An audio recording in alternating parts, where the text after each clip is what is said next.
experience the right amount of challenge and interest in what you're doing, your brain releases chemicals that make you more alert, more motivated, more ready to learn. However, when those levels are too low or too high, your brain underperforms. It's about finding the sweet spot. It's what researchers and educators often refer to as the Goldilocks zone. It's that zone of optimal performance where you're working on a task or learning something that's neither too easy nor too hard, and you've got the right skills to be able to do that task. It's a bit like, Goldilocks and the Three Bears, that story from childhood. It's just right. But when you don't have that sweet spot, when you can't find it, it's stressful. And chronic work-related stress is linked to a whole series of health issues.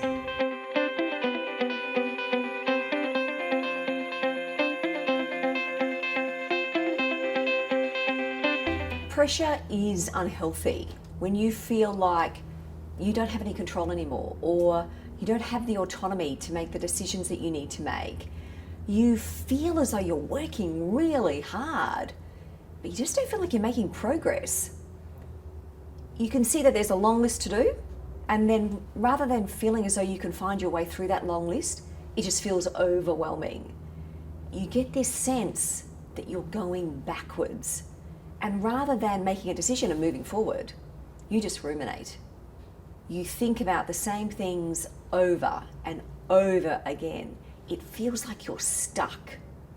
If you have any of those warning signs, it's a classic warning that you are on the verge of burnout.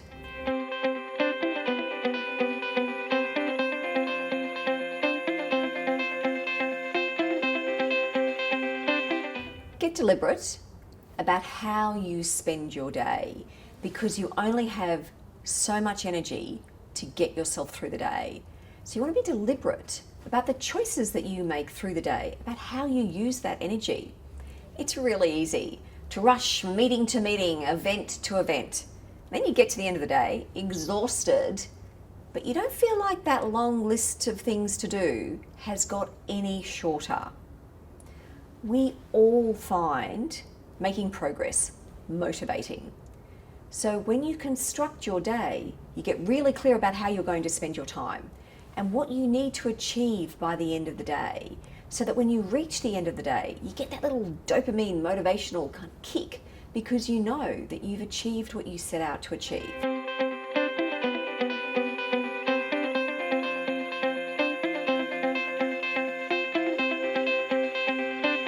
Have you created that psychologically safe environment where people feel comfortable to talk about how they feel, to stick their hand up if they're not coping? If you don't have a psychologically safe environment, you're not going to get people around you talking about the challenges that they're facing. They're not going to feel comfortable to express their fear, their stresses, their concerns. So, step one, create the environment where people feel safe to speak up. They're not going to worry that they're going to be condemned or shamed by you or by their colleagues if they talk about the fact that they're not coping, because we all have times where we don't feel like we're coping. So what you want to do is be open with your team. Open with your team about how you're feeling. Open with your team about the pressures that you face. Now there's a balance with this, because your team want to feel safe and confident in the decisions that you're making. So you don't do the throw your hands up in the air and go, oh, it's all a disaster. But sharing that you've got challenges, sharing that you're facing situations where you might feel uncertain or feel that there's a lot going on, that's okay.